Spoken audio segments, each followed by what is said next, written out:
Pak Undang sebagai anggota tim, Bu Sulasi, Pak Dr. Arya Widarartonga, dan Ibu Dr. Siti Marwiyah. Tadi pagi juga saya sudah sampaikan tentang komoditas yang kami kaji ya di divisi genetika dan pemulihan tanaman. Juga sudah saya sampaikan tentang media-media sosial yang kita bisa berkomunikasi. Ya. Dan juga ini ada beberapa buku, baik buku populer maupun buku teks ya, yang berhubungan dengan mata kuliah ini adalah buku Teknik Pemulihan Tanaman edisi revisi tahun 2015. Silakan bisa dicari, bisa pinjam sama kakak kelasnya atau bisa cari via online ya, daring ya. Karena ini sudah cetakan yang kedua ya, jadi sudah banyak yang sudah memilikinya. Nah, jadi identitas mata kuliah sudah saya sampaikan juga tadi, dan TIU-nya juga sudah saya sampaikan bahwa setelah menyelesaikan mata kuliah ini Anda akan dapat menjelaskan dan melakukan ya berbagai teknik pemulihan tanaman, terutama persilangan dan seleksi. Jadi untuk mencapai TIU tersebut, maka selama 1 semester ini materi-materi yang diberikan adalah sebagai berikut ya. Pada pertemuan hari ini akan diskusi atau akan menyampaikan tentang arti dan ruang lingkup pemulihan tanaman ya, mencakup apa itu pemulihan tanaman dan apa-apa saja yang dikerjakan dalam kegiatan pemulihan tanaman. Jadi mulai bagaimana mengoleksi plasma nutfah sampai varietas itu siap diperbanyak oleh teman-teman teknolog bumi ya. Kemudian pada minggu kedua kita akan diskusi tentang metode reproduksi tanaman yang kaitannya dengan kegiatan pemulihan tanaman. Tadi saya sampaikan juga bahwa kelompok tanaman ini sangat menentukan metode pemulihan tanaman. Jadi ada kelompok tanaman menyerbuk sendiri, menyerbuk silang, dan intermediate. Nah, di mana kita mengetahui kelompok tanaman tersebut melalui reproduksi ya tanaman, ya, reproduksi tanaman, biologi bunga, ya, di mana letak polen dan putik, kemudian bagaimana perform dari mahkota dan bagian-bagian bunga yang lainnya. Lalu pada pertemuan ketiga akan didiskusikan juga mengenai dasar pewarisan Mendel. Tadi pagi sudah saya sampaikan ya, bahwa apa-apa yang dilakukan oleh Mendel itu dipublikasikan di suatu proceeding, dan juga karakter-karakter yang dikaji oleh Mendel di artikel tersebut adalah karakter kualitatif, sehingga dasar pewarisan Mendel ini juga biasa disebut atau sering juga disebut dengan dasar pewarisan karakter kualitatif. Ya. Nah, pada pertemuan ini juga disampaikan bagaimana Mendel melakukan percobaannya, ya, secara sistematis, ya, mulai dari membuat tetua itu menjadi galur murni, kita istilahnya ada galur murni, homozigot, ya, yakin bahwa tidak ada lagi perbedaan genetik di antara individu-individu tanaman tetua tersebut, sehingga dia disebut dengan homozigot. Kemudian dilakukan persilangan buatan oleh Mendel, kemudian selfing ya F2, bahkan Mendel juga melakukan selfing pada sampai F7 ya, tapi data yang digunakan untuk artikel atau pewarisan Mendel itu adalah data di F2. Nah, pada pertemuan berikutnya ini akan disampaikan tentang pewarisan sifat kuantitatif ya. Jadi pada sebagian besar karakter di tanaman ini adalah karakter kuantitatif ya. Hanya sebagian saja yang merupakan karakter kualitatif. Oleh karena itu kita harus paham apa itu karakter kuantitatif dan bagaimana pola pewarisannya, yang cara untuk menganalisisnya berbeda dengan karakter kualitatif. Ya, warisan karakter kuantitatif ini berhubungan dengan ragam, ya, ragam, lalu kemudian apakah itu ragam genetik, ragam lingkungan, ya, dan ragam interaksi genetik lingkungan. Lalu dari ragam genetik dan ragam lingkungan itu kita bisa mencari apa yang disebut dengan heritabilitas. Ya, heritabilitas nanti kita sebut dengan ada istilah heritabilitas arti luas dan heritabilitas arti sempit. Ya. Nah, kemudian pada pertemuan berikutnya ini adalah bagaimana melakukan pemilihan tetua dalam persilangan. Teknik pemilihan tetua dalam persilangan. Ya, jadi tetua-tetua yang seperti apa yang digunakan dalam persilangan? Kenapa ini penting? Karena setelah dilakukan persilangan, selanjutnya dilakukan seleksi tadi, dan mungkin saja memerlukan waktu 5-10 tahun baru dapat varietas. Ya, sehingga tetua-tetua yang dipilih betul-betul mempunyai karakter yang nanti diharapkan akan menyatu ya antara dua tetua tersebut ya ke dalam turunannya.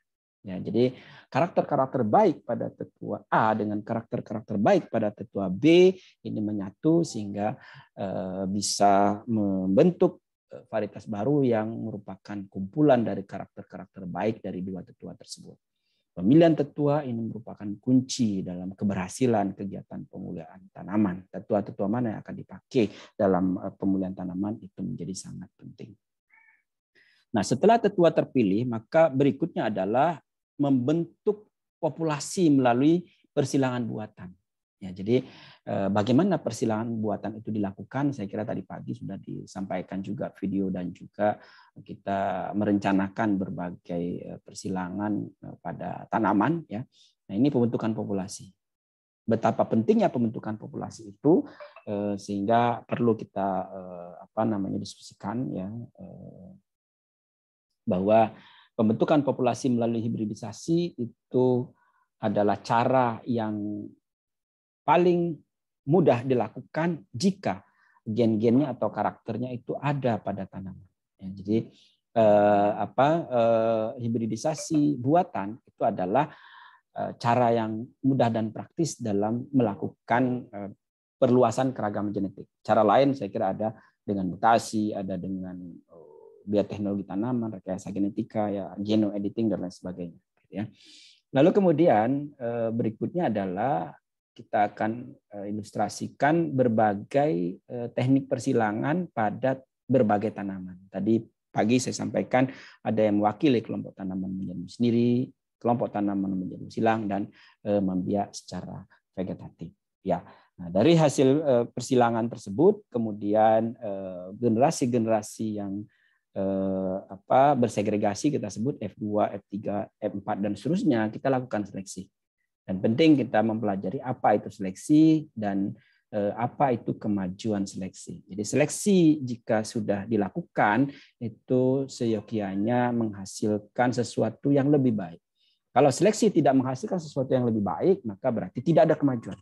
Maka hasil dari seleksi itu disebut dengan kemajuan seleksi. Ya, nah, jadi kalau misalnya bobot per buahnya menjadi meningkat, panjang buahnya menjadi lebih baik, produktivitas menjadi lebih baik, itu berarti ada kemajuan seleksi.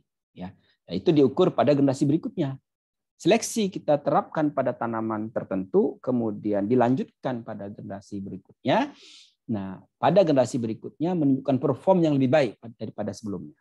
Nah, ini adalah konsep seleksi dan kemajuan seleksi. Lalu pada pertemuan 9, 10, 11, 12 dan 12 saya kira 9, 10, 11 dan 12 ini adalah berbagai metode seleksi.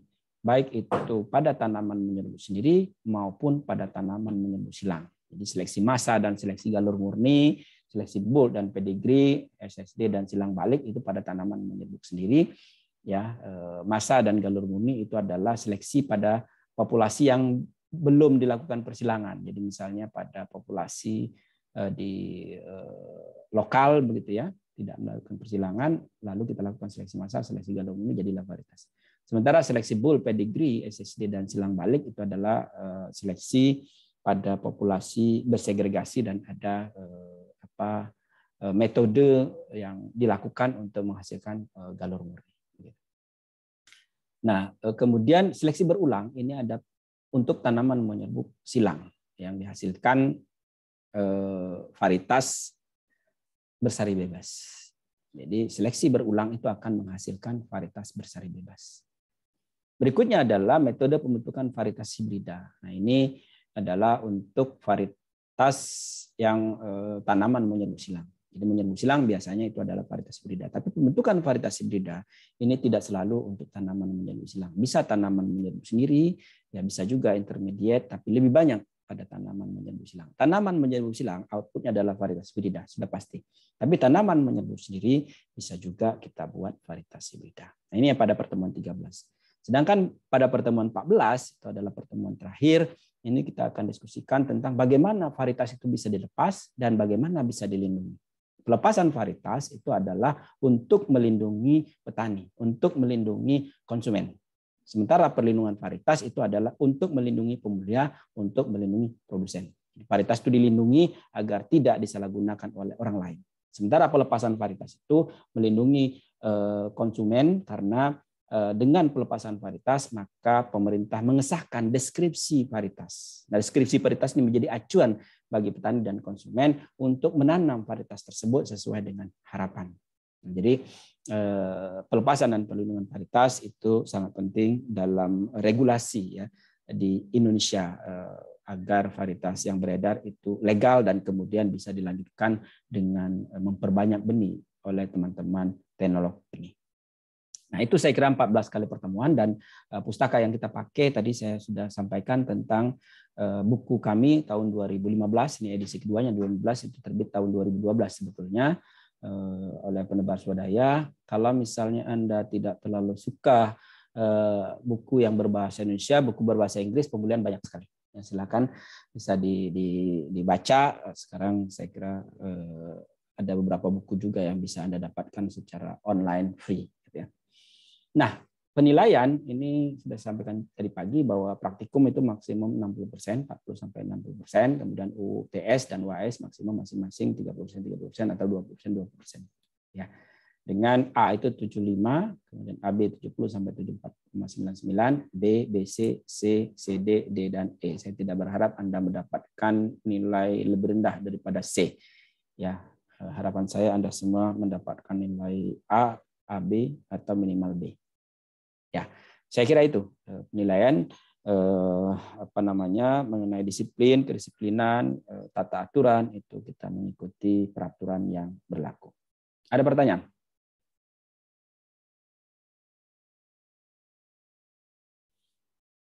Baik, berikutnya saya akan menyampaikan tentang ruang lingkup ya pemuliaan tanaman. Ini Bung Karno tahun 1952 itu sudah menyampaikan tentang apa itu pemuliaan yang beliau sebut dengan seleksi.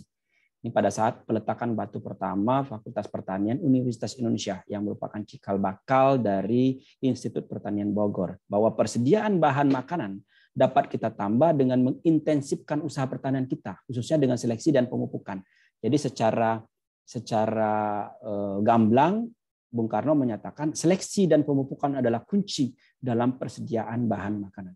Dan sampai saat ini saya kira itu masih relevan ya.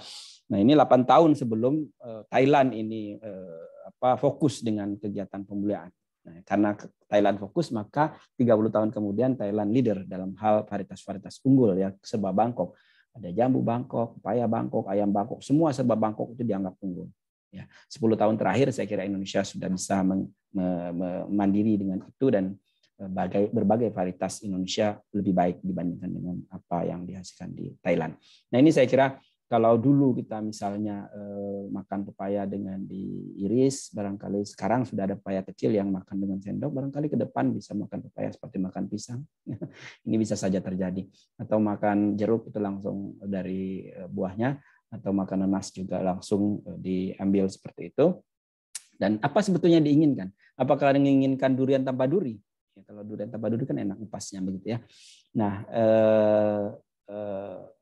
ternyata karena doa ada durian tanpa duri, namanya si gundul. Itu satu tanaman di Nusa Tenggara Barat, kemudian dilepas menjadi varietas baru oleh Mekarsari, diberi nama si gundul, tidak berduri sama sekali. Dan ini adalah anugerah, tidak bisa kita lakukan karena memang genetiknya tidak ada.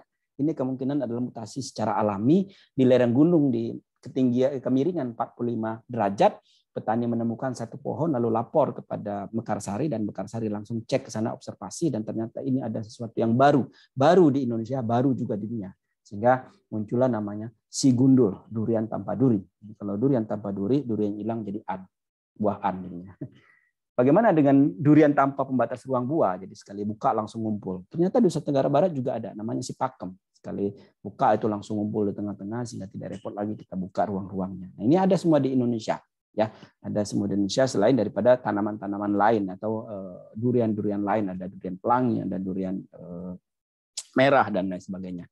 Nah, jadi intinya semua tanaman yang diperoleh dan dinikmati oleh manusia saat ini itu merupakan hasil kegiatan pemulihan tanaman. Kita bisa lihat bahwa jagung yang sebesar lengan dulunya adalah jagung sebesar koin ya buahnya kalau kita lihat di sini, dan jagung itu sebetulnya banyak cabang ya. Jadi buahnya banyak, cabangnya banyak, tetapi kecil-kecil. Lalu berdasarkan evolusi dan juga seleksi oleh nenek moyang kita, ini asalnya adalah teosinte ya. Teosinte namanya teosinte, saat ini masih ada teosinte, adalah nenek moyang jagung.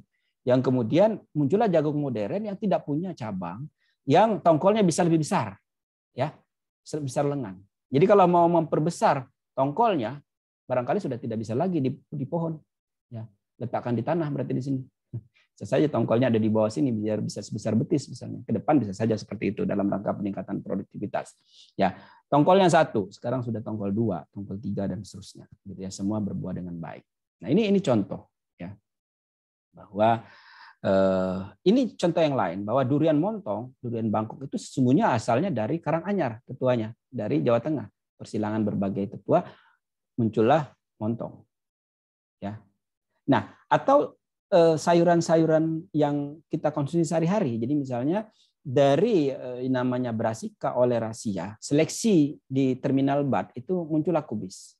Seleksi dari Ratelarbat itu muncullah namanya Brussels sprout. Barangkali kita tidak terlalu familiar, tapi ini kalau kita lihat ya ada di beberapa pasar modern itu kubisnya kecil-kecil tapi berada di batang. Ada di batang. Nah, seleksi terhadap batang muncullah namanya kohlrabi. Kohlrabi ini adalah mirip lobak. Jadi umbinya yang diambil. Seleksi terhadap daun saja namanya kale. Kale ini macam-macam kale ya, kale ya. Kemudian seleksi terhadap batang dan bunga muncullah brokoli. Brokoli itu bunga. Kemudian seleksi terhadap klaster-klaster bunga itu adalah cauliflower. Ya, cauliflower. Jadi ini contoh bahwa satu spesies ini tergantung dari kegiatan seleksinya sehingga bisa menghasilkan sesuatu yang berbeda. Yang ini sudah dilakukan ribuan tahun yang lalu oleh alam dan petani kita, petani pemulia tentunya. Nah, sehingga ribuan tahun ini petani melakukan kegiatan berdasarkan seni. Apa yang bagus di alam ditanam, apa yang unggul di alam ditanam.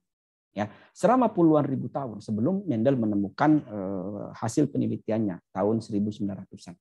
Sehingga definisi dari pemulihan tanaman atau plant breeding adalah perpaduan antara seni. Seni tetap ya dalam melakukan kegiatan pemulihan tanaman, seni harus tetap ada. Ketika kita menyeleksi di lapangan, maka yang menurut kita unggul itu harus kita lihat di lapangan. Tidak bisa kita hanya di atas meja saja. Ya. Dan kemudian dibantu oleh ilmu. Sehingga perpaduan antara seni dan ilmu dalam merakit keragaman genetik. Ya. Jadi keragaman-keragaman yang ada di alam itu dirakit, dijadikan satu menjadi suatu populasi tanaman tertentu yang menjadi bentuk tanaman baru yang lebih unggul atau lebih baik dibandingkan dengan sebelumnya. Ya, dan bisa kita tambah lagi berkelanjutan. Ya, jadi ada hubungannya juga dengan alam agar dia bisa lebih baik tetapi tidak merusak alam. Nah, ini hubungannya bahwa pemuliaan itu sangat berkaitan erat dengan teknologi benih. Atau teknologi benih sangat berkaitan erat dengan pemuliaan. Apa-apa yang dihasilkan dari pemuliaan itu kemudian dilanjutkan oleh teman-teman teknologi benih untuk memperbanyak benih tersebut. Teman-teman, benih tidak bisa memperbanyak benih tanpa ada varietas baru. Oleh karena itu dua bidang ini bekerja sama dalam hal menghasilkan varietas unggul baru dengan benih bermutu. Jadi kalau benih istilahnya bermutu, varietas itu adalah unggul. Bukan benih unggul, kalau benih itu adalah bermutu. Sementara varietas adalah varietas unggul. varietas unggul benih bermutu. Gitu ya. Kombinasi dari duanya menghasilkan sesuatu yang bermanfaat bagi petani. Nah, teman-teman semua, ini adalah tahapan kegiatan pemulihan. Memang memerlukan waktu 5 sampai 10 tahun sampai varietas itu bisa dilepas untuk tanaman semusim. Untuk tanaman tahunan bisa sampai 50 tahun. Ya. Jadi varietasnya bisa varietas lokal, bisa varietas hibrida, bisa varietas galur murni, varietas berseri bebas atau klon tipe varietasnya. Metode pemulihannya tergantung dari kelompok tanaman. Bisa seleksi massa, seleksi galur murni, pedigree, bulk, silang balik, ya, hibrida maupun seleksi klonal. Ya, evaluasinya adalah evaluasi pendahuluan, evaluasi lanjutan, dan uji mutu lokasi. Jadi alurnya kira-kira seperti ini. Ketika diawali dengan koleksi sumber daya genetik, kemudian diseleksi apakah sudah bagus. Kalau bagus semua, hasil seleksi langsung dievaluasi. Apakah itu pendahuluan atau multi lokasi, langsung menjadi varietas baru, biasanya varietas lokal. Tapi kalau misalnya terpencar-pencar di beberapa tetua, kemudian dilakukan hibridisasi, persilangan buatan. Ya, atau dilakukan mutasi untuk perbaikinya, atau rekayasa genetika, seleksi lagi, evaluasi, dan kemudian menjadi varietas baru, ya, dan dilindungi dan dilepas varietasnya. Sebelum saya lanjutkan, ada pertanyaan? Nah, ini adalah contohnya. Jadi persilangan antara cabai hias, ini 2 cabai hias yang berbeda bentuk ya dan warna buahnya, ini menghasilkan sesuatu yang berbeda, ya. Baik bentuk tanaman, bentuk buah maupun warna buah. Ini juga begitu, ya. Kecipir, ya, ada kecipir hijau, kecipir ungu, lalu kemudian ada dari mulai ungu sampai hijau itu ada. Nah, kenapa perlu dilakukan persilangan kecipir ungu dengan kecipir hijau? Karena kecipir hijau biasanya umurnya panjang, kecipir lokal itu umurnya panjang, 5 bulan baru berbunga. Kecipir ungu itu adalah umurnya genja, cepat berbuah, ya. Warnanya ungu, menghasilkan antosianin, antioksidan, bagus untuk kesehatan. Nah, tapi dia tidak adaptif di lingkungan Indonesia. Jadi mudah kena penyakit. Sehingga gabungan dari keduanya kita bisa menghasilkan sesuatu yang baru, yang warnanya ungu, adaptif lingkungan Indonesia, cepat berbuah dan produktivitas tinggi. Bijinya macam-macam, ada yang krem, ada yang mengarah hitam dan seterusnya. Juga contoh yang lain pada cabai ini, kalau kita lihat tadi sampaikan oleh Pak Undang, cabai itu tidak hanya warna akhirnya merah, tapi ada warna akhirnya kuning, ada warna akhir putih, ada warna akhir orange, ya, dan seterusnya dan seterusnya. Ini adalah keragaman genetik cabai. Juga okra, ada yang warnanya hijau, ada yang warnanya merah, ada yang warnanya ungu. Kacang tunggang tadi sudah kita diskusikan, bunga matahari ada yang kuning, ada yang orange, ada yang ungu. Kemudian ini adalah marigold, ragam marigold juga banyak, ada yang kuning, orange, ada yang ungu, ada yang putih, dan sebagainya. Nah, jadi tadi di flowchart atau diagram alur sudah saya sampaikan tentang bahwa langkah awal dari program pemulihan tanaman adalah koleksi sumber daya genetik. Nah, ini koleksi ini bisa dilakukan oleh pemerintah atau lembaga internasional, bisa juga koleksi di alam oleh petani begitu, ya. Tapi lembaga pemerintah dan lembaga internasional ini yang berkewajiban untuk melakukan koleksi dan pemeliharaan dari tanaman-tanaman koleksi. Kemudian contohnya adalah padi. Ini padi oleh IRI, ya. Kemudian jagung dan gandum oleh Simit, sayuran oleh AVRDC Taiwan, kemudian ketela pohon oleh SEAT di Kolombia. Ya. Koleksi dapat dilakukan itu melalui introduksi dari berbagai wilayah dan negara. Jadi kalau misalnya ada di suatu daerah tertentu, tadi di Nusa Tenggara Barat itu langsung ditanam juga di Mekarsari, ya, sebelumnya, sehingga berbagai plasma nurfah itu bisa mengumpul di satu tempat, gitu, ya. Nah, seleksi sangat berperan, ya, dalam mendapatkan varietas baru yang diinginkan. Saya katakan tadi, setelah koleksi, kemudian seleksi, kemudian bisa menjadi varietas baru. Nah, bagaimana varietas baru itu bisa kita tentukan? Seperti apa? Itu yang disebut dengan idiotype. Idiotype itu adalah tipe varietas yang seperti apa yang ingin kita hasilkan, yang produktivitas tinggi, yang rasanya enak, yang tahan penyakit dan sebagainya, itu bisa dirumuskan. Ya, bagaimana caranya untuk mendapatkan varietas yang mempunyai produktivitas tinggi, misalnya. Ya, jumlah anakannya jangan terlalu banyak agar produktif semua. Satu malai itu banyak bulir, ya, di atas 250, kemudian orientasi daun itu ke atas untuk menangkap sinar matahari dan jarak tanamnya bisa diperrapat dan kemudian warna daun hijau tua agar plastidanya cukup banyak untuk fotosintesa. Itu adalah ideotip bagaimana cara menghasilkan produktivitas tinggi. Jadi karakter-karakter ideal yang menunjang produktivitas tinggi atau kualitas tinggi. Warna, bentuk, ukuran, aroma, corak, jumlah, dan lain sebagainya. Nah, ini pemilihan karakter yang ditentukan oleh faktor-faktor ekonomi dan sikap konsumen, ya, termasuk petani atau penangkar terhadap karakter tertentu. Jadi petani misalnya menginginkan cabai yang tidak terlalu tinggi, tidak terlalu pendek, ya. Kemudian ukuran buahnya juga bagaimana, kemudian kelebatan buahnya juga seperti apa. Itu petani tahu persis, sehingga terkadang kita perlu melibatkan petani dalam melakukan seleksi dan evaluasi. Nah, menurut Alat tahun 60, seleksi itu akan efektif jika dilakukan di wilayah target, di tempat yang akan nanti kita tanam. Jadi kalau kita akan merakit varietas yang tahan terhadap lahan gambut, toleran lahan gambut, maka kita perlu tanam di tempat itu yang ada gambutnya. Kalau lahan kering, ya harus lahan kering, lahan basah, kemudian salin. Nah, Indonesia punya 43 ekosistem. Luar biasa kalau kita ingin melakukan seleksi, sehingga lingkungan kita lingkungan yang ideal untuk melakukan seleksi pada berbagai tanaman. Beda dengan Eropa, misalnya Belanda. Belanda itu meskipun banyak varietasnya, mereka tidak bisa melakukan seleksi pada lingkungan ekstrim seperti kita, karena lingkungan mereka seragam aja di greenhouse, gitu ya, di rumah kaca. Kita tidak. Jadi dari Sabang sampai Merauke punya lingkungan yang berbeda, sehingga kita bisa melakukan seleksi pada lingkungan ekstrim tertentu untuk menghasilkan varietas yang sesuai dengan lokasi itu. Nah, jadi itu juga yang menjawab mengapa varietas introduksi dari luar negeri itu tidak bisa bertahan lebih lama di Indonesia, karena dia tidak diseleksi pada lingkungan-lingkungan yang ekstrim di Indonesia. Biasanya kalau tanaman introduksi dari luar negeri itu tidak bisa sampai berbuah, bahkan mati ya di tengah jalan karena serangan penyakit, karena terlalu panas, karena hujan terlalu lebat dan sebagainya. Ya. Nah, jadi Alat tahun 60 sudah menyampaikan kalau kita ingin menghasilkan varietas tahan terhadap gambut, maka seleksi di tahan gambut. Kalau kita ingin salin tinggi misalnya di tepi pantai, seleksi di sana. Tidak bisa kita melakukan seleksi di lingkungan A lalu kemudian berharap ya tahan terhadap lingkungan B. Gitu. Ada pertanyaan?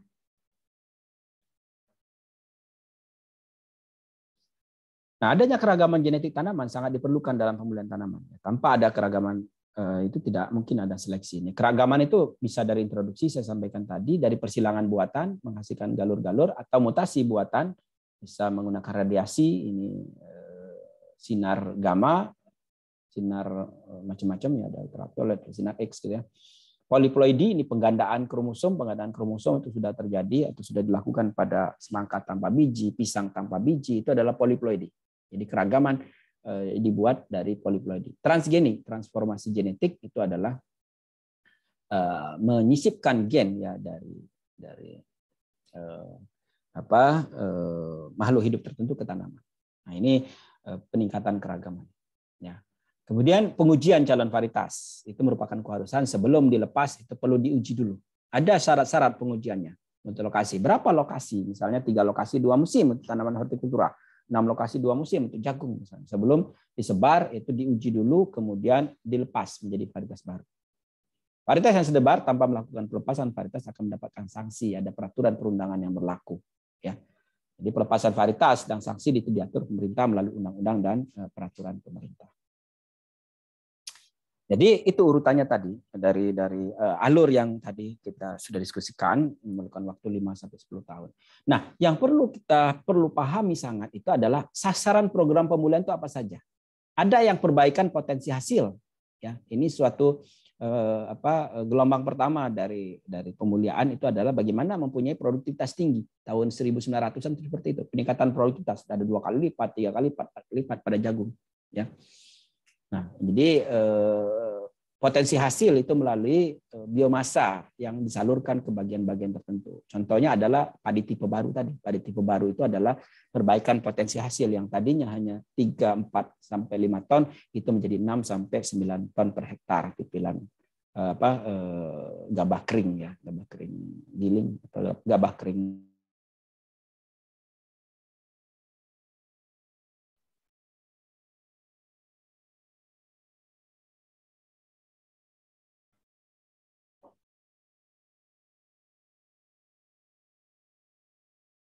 Maaf, tadi kelihatannya terputus ya. Apakah sudah mendengar saya? Sudah, Pak. Kelihatannya terputus ya. Baik, kita lanjutkan ya. Yang berikutnya adalah perbaikan kualitas. Ya, perbaikan kualitas dengan merakit varietas yang mempunyai kandungan nutrisi lebih baik. Kandungan anti nutrisi lebih rendah misalnya. Ada tanaman tertentu yang mempunyai kandungan anti nutrisi yang lebih rendah. Kacang-kacangan itu misalnya ada protein inhibitor yang menyebabkan menjadi berbahaya bagi kesehatan manusia misalnya. Rasa yang lebih sesuai. Nah, bentuk dan warna yang lebih menarik, daya simpan yang lebih baik. Kemudian vitamin yang lebih tinggi, antosianin yang lebih baik, antioksidan yang lebih baik. Nah, ini perbaikan kualitas itu adalah merupakan pemuliaan generasi ketiga sekarang ya. Generasi pertama perbaikan produktivitas, generasi kedua itu adalah perbaikan ketahanan penyakit, dan generasi ketiga adalah perbaikan kualitas. Ini diantaranya ini, bagaimana tomat ungu mengandung antosianin sangat tinggi sehingga antioksidannya sangat baik ya bagi kesehatan. Begitu. Ya. Ini melalui rekayasa genetika dengan menyisipkan gen-gen tertentu, maka tomat itu ungu dari luar sampai ke dalamnya. Ya, tidak perlu lagi menggunakan raspberry misalnya yang warnanya ungu. Nah, ini adalah perbaikan resistensi terhadap hama dan penyakit. Jadi merakit varietas yang tahan terhadap hama dan penyakit.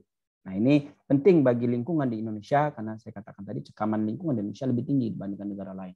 Sehingga harus tahan hama, harus tahan penyakit, harus tahan cekaman dari abiotik ya tertentu gitu ya. Tadi salin tinggi, kemudian asam, basa, kemudian gambut ya. Rawa dan sebagainya. Ini tahanan terhadap penyakit pada cabai itu sangat ditunggu-tunggu gitu ya. Nah, ini perbaikan tingkat adaptasi cekaman lingkungan tadi, baik itu lingkungan yang tadi 48 ekosistem maupun juga penggunaan input dan air yang lebih rendah ya. Jadi misalnya tanah masam gitu ya, lahan marginal dan sebagainya. Nah, bagaimana pemulihan itu? Ini adalah sejarah, sedikit sejarah mengenai pemulihan. Bagaimana pemulihan itu telah mengalami evolusi yang panjang sejak manusia prasejarah mulai melakukan domestikasi tanaman sampai berkembangnya tanaman transgen sekarang. Dan ke depan itu adalah genome editing. Ya, itu yang terbaru itu adalah genome editing, mengedit gen di dalam tanaman atau di dalam makhluk hidup, hewan dan sebagainya. Nah, ini tahun 1900-an itu perkembangan pemulihan ini mengalami masa yang bagus sekali. Jadi sejak ditemukannya hukum Mendel, kemudian genetika kuantitatif ya dan seterusnya sampai saat ini itu perkembangan pemulihan ini didasarkan kepada perkembangan ilmu pengetahuan pendukungnya, ilmu genetika kuantitatif, ilmu sitogenetika, ilmu statistiknya, ya, matematika dan lain sebagainya. Ya. Seluruh perkembangan pemulihan tanaman diawali dengan proses domestikasi yang merupakan tindakan pemulihan tanaman yang pertama kali, sehingga ribuan jutaan tanaman yang berada di dunia saat ini sesungguhnya itu adalah dari proses domestikasi yang sebelumnya liar. Ya. Domestikasi itu adalah proses perubahan ya dari tumbuhan liar ke tanaman budidaya. Ini biasanya melakukan seleksi alam dan seleksi buatan oleh manusia yang menyebabkan terjadinya perubahan morfologi, fisiologi, biokimia yang sesuai dengan sistem budidaya dan kebutuhan manusia. Jadi domestikasi itu merupakan kegiatan pemulihan yang pertama karena telah menghasilkan perubahan genetik dari tumbuhan liar menjadi tanaman budidaya. Ya. Perubahan genetik itu terjadi karena perubahan gen-gen yang akibat dari seleksi alam dan seleksi manusia, sehingga yang tadinya tidak ada menjadi ada, yang tadinya sedikit menjadi banyak dan seterusnya. Begitu.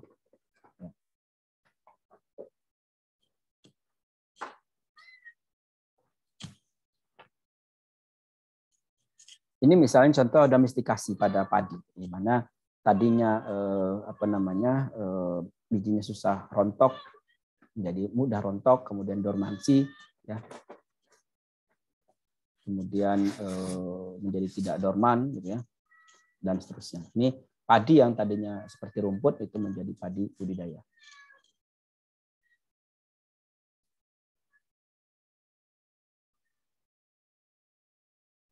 Nah, jadi sejak tahun 80-an ini diberlakukannya Undang-Undang Sistem Budidaya gitu ya. Itu sudah dilepas lebih dari 2.500 ya varietas hortikultura. Totalnya untuk tanaman pangan itu adalah 4.000 varietas.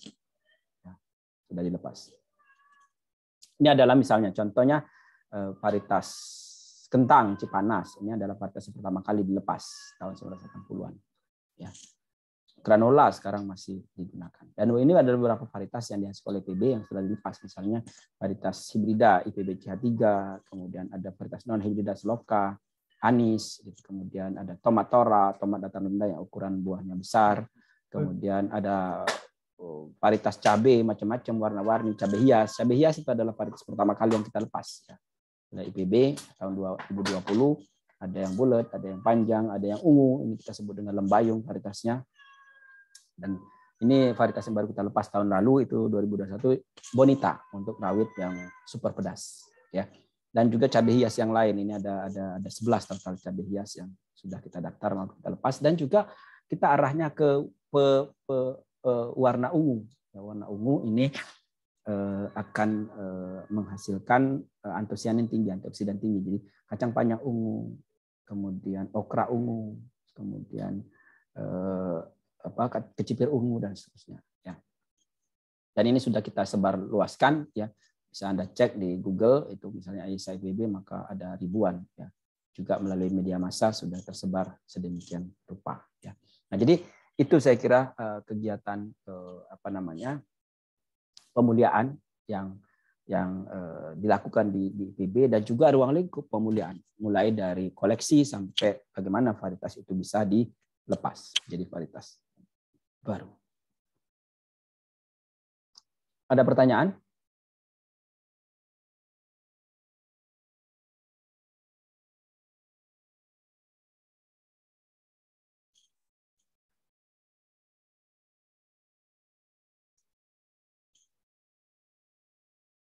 Kalau tidak, kita cukupkan sampai di sini. Sampai ketemu minggu depan ya pada bab yang lain, yaitu biologi bunga. Ya, silakan nanti pelajari materi ini. Siapa tahu nanti ada yang didiskusikan ya di pertemuan berikutnya. Terima kasih atas perhatian Anda. Saya tutup. Assalamualaikum warahmatullahi wabarakatuh. Waalaikumsalam warahmatullahi wabarakatuh. Banyak Pak. Terima kasih Pak. Sama.